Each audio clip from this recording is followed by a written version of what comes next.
And we're going to start with Chico. Chico, go ahead. Chico Nishun from The Score in Toronto. This question is for Kelsey.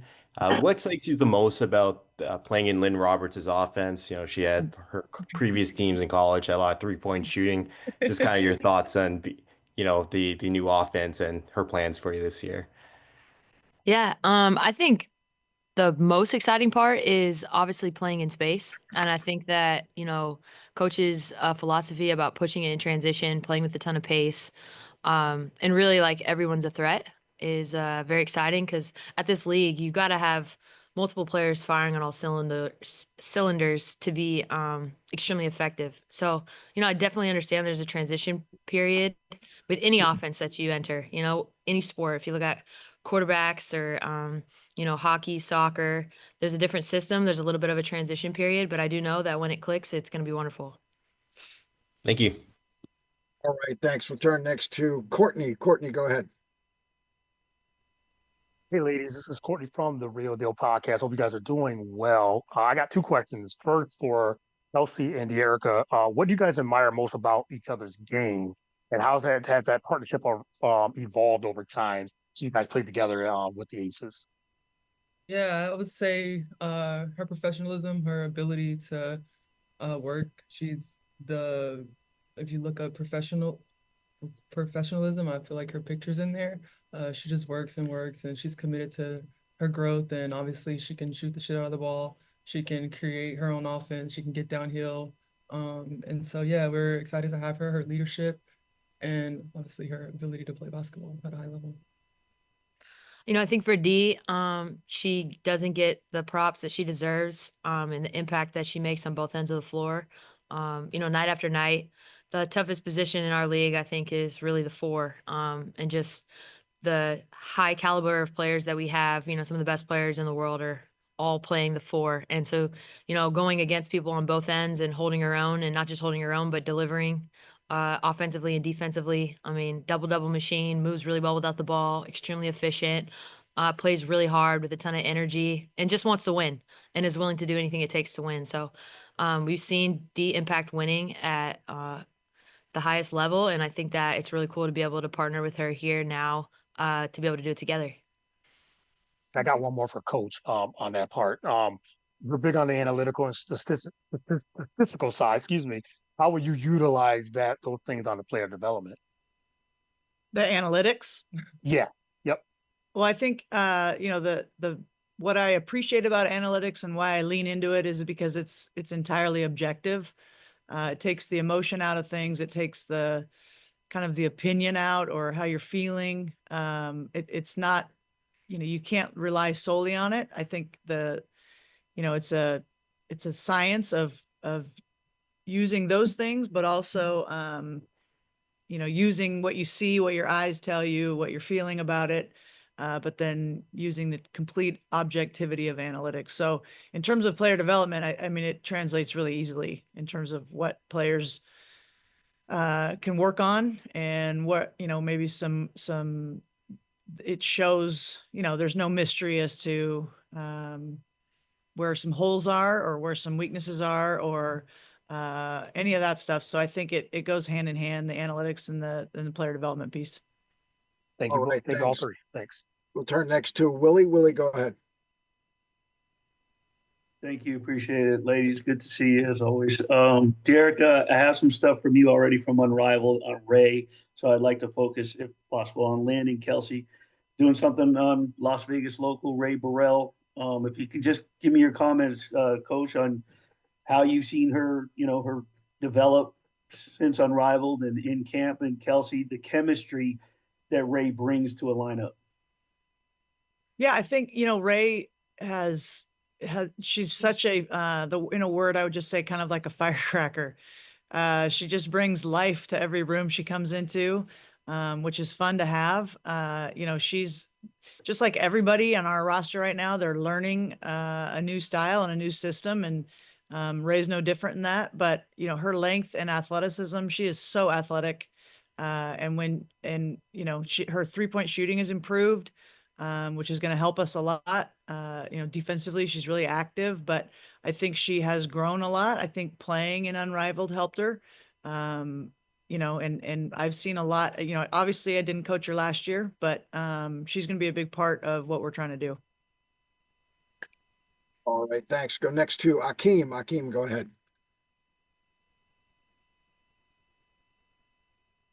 Sorry about that. I had a little bit of a problem, but Akeem Balaam, BeyondTheW.com. Best of luck, of course, this coming season.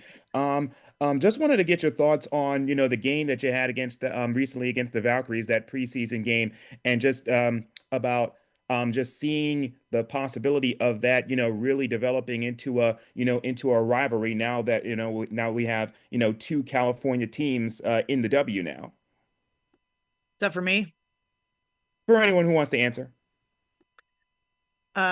I think I do think it was pretty cool to be up there and play in that inaugural preseason game, and then we get to turn around and do it again on Friday.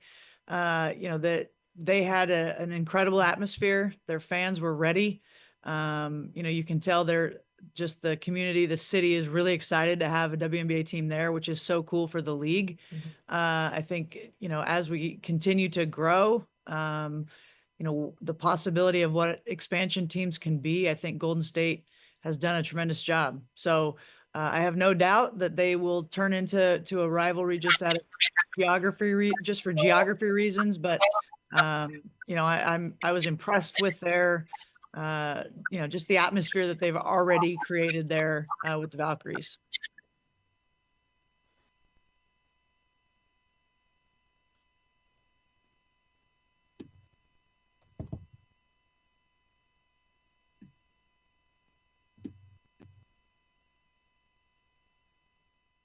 Richard Deitch, go ahead. Yeah, can you guys hear me? Yep, go ahead. Excellent. This is for both of the players. Oh, wow, we really bad feedback here. Hopefully that's not too bad.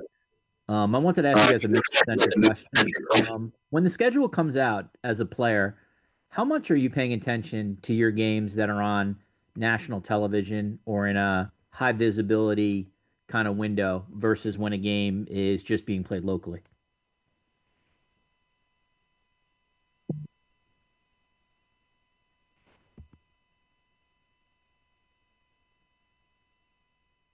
So was that to one of the Sparks folks in particular? That was for both of the players. I can't hear them at the moment. I don't know if their mics are off. Okay, give us 1 minute. Guys, give us 1 minute. We'll get that set.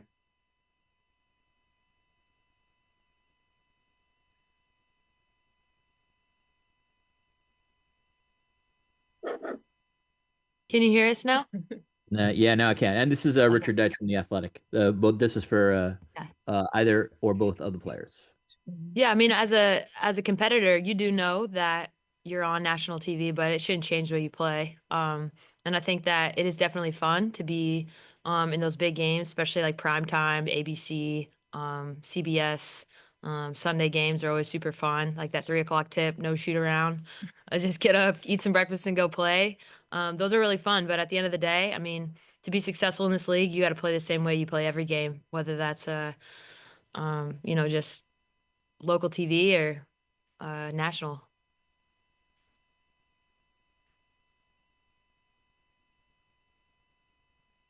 All right. Next up, Jackie. Jackie, go ahead.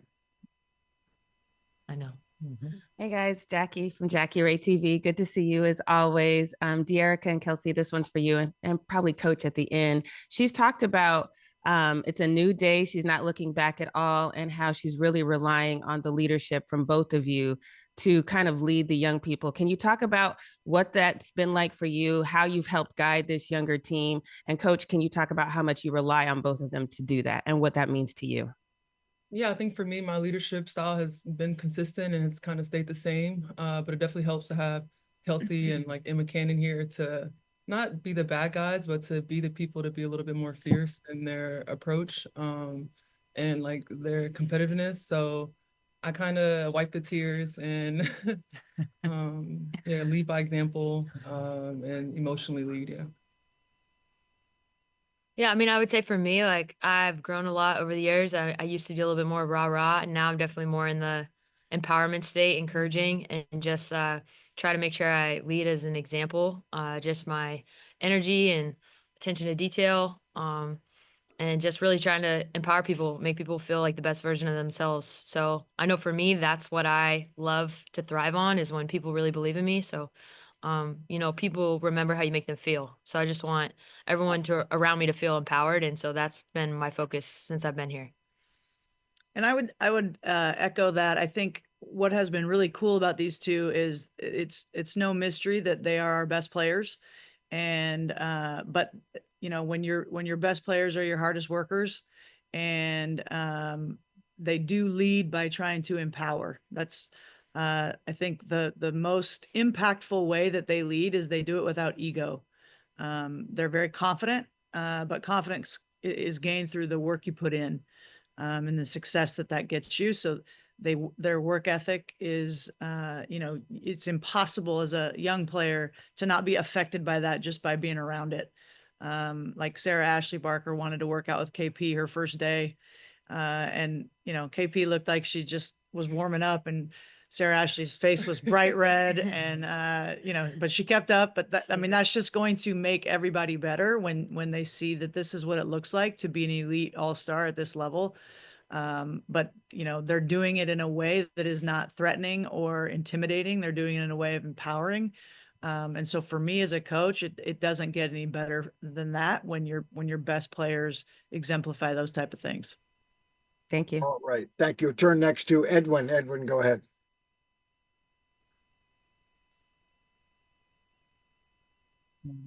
Edwin Garcia, Silver Screen and Roll here. My question's to Kelsey Plum.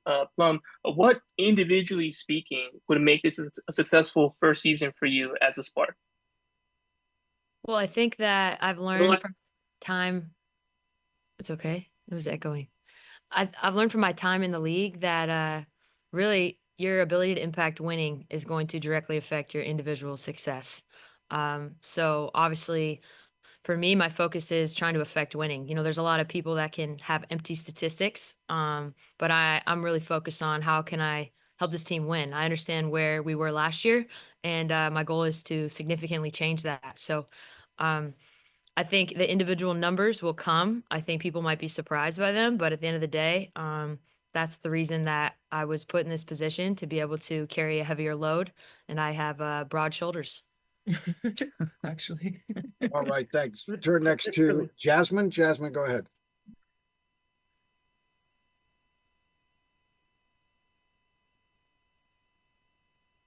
All right. Jasmine may have dropped off. We'll go to Rashad. Rashad, go ahead. Hey, yes, my question is for KP and Dearica. I'm sorry for the repetitive nature of this question, but it seemed like you guys had so much fun in Vegas. Just what is the general joy that you two have of being reunited now this season in LA? Please feel good. Go practice. You got it. It's a full circle moment, I think, for the both of us. We definitely enjoyed our times in Vegas. A lot of joy, a lot of fun on the court together. And I know everybody's looking forward to the prank wars for them to come back.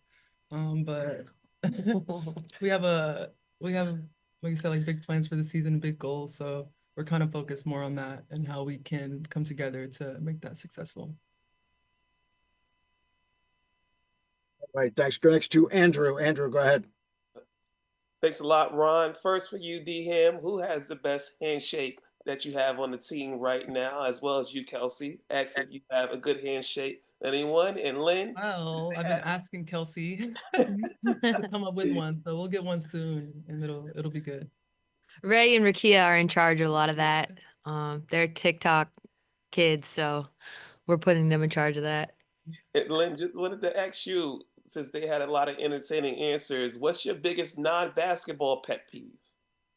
Non-basketball? Yes.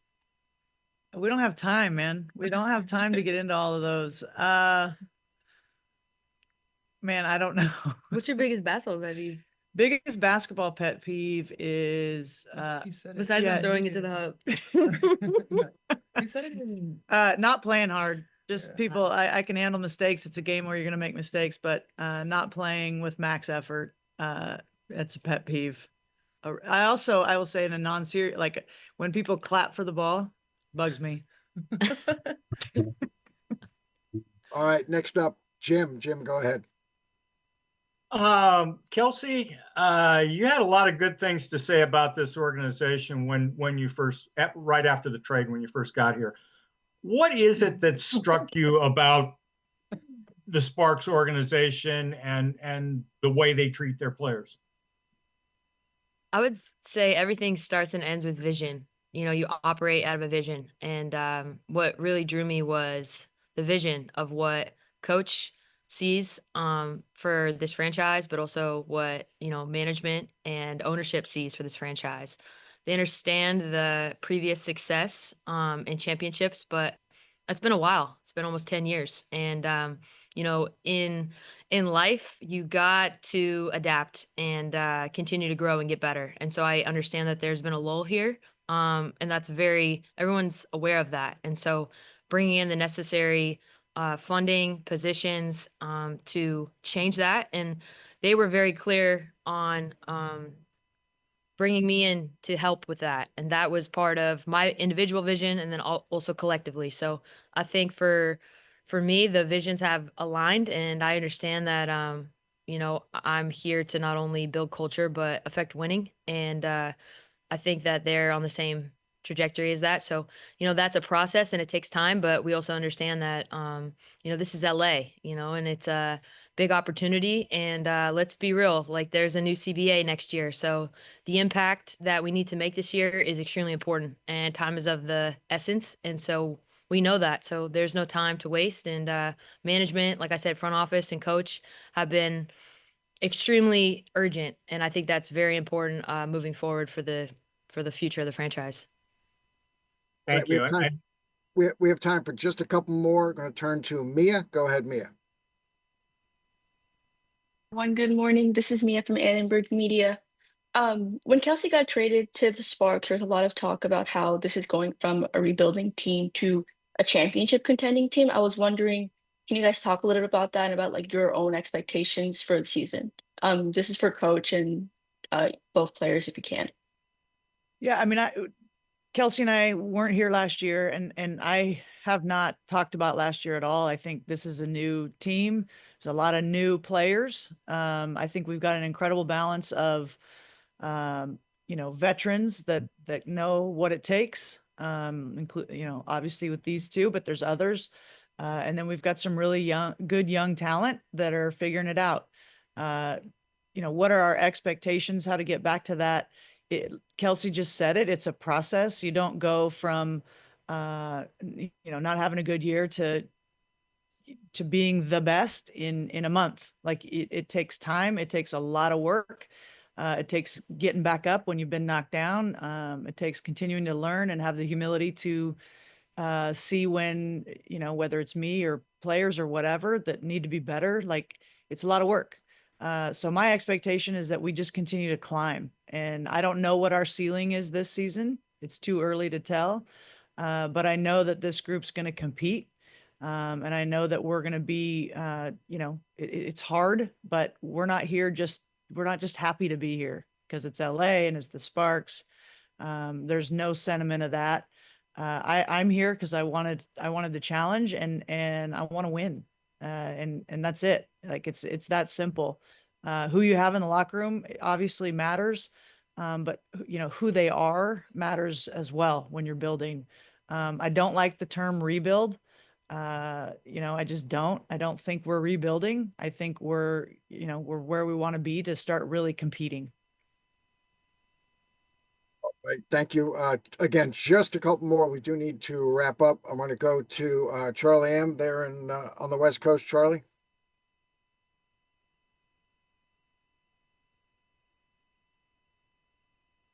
Chuck.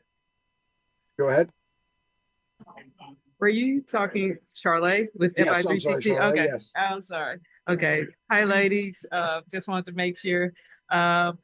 This is for the players. Talk about when you guys will be match up against how big is the matchup to play your old team? What will that look like coming into the season? And for you, coach, is there a particular team that you are looking forward to matching up with far as this season that you would love to challenge? Yeah, I get that question a lot, and I think it's pretty interesting because we're in a day and age where people have to stir the pot. And to be honest, I have nothing but love for Vegas, the city, the organization, each woman on that team, the coaching staff, Becky. I mean, I could go down the line of the impact that each individual has had on my life. So I'm forever grateful for my time in Vegas, and there's no animosity or ill will. It was just time for me to grow, and everyone understands that. I understand that, and that's why I took the leap of faith that I did. But leaving doesn't necessarily mean there's anything wrong. It's just time for a new chapter in my life, personally and professionally. And I'm proud of the decision that I made. And it took a lot of courage to do it. So, with that being said, you won't get any stirring the pot from me. Yeah, of course I'm going to go out there and compete when I go to Vegas, like I do everywhere else. So with that being said, if Dearica wants to say anything, that's fine. But for now, like I think we should cut that narrative because there is no one. Like there is no narrative there. Right, thanks. Guys, this will be our official last question. It's going to go to Nithin. Thank For you. those of you we didn't get to, I will try to get to you on our next session. Nithin, go ahead. Hey, good afternoon, good morning, all three of you guys. This is Nithin Ramachandra from the NR Media and Worldwide Sports Radio Network. This is a question for all three of you.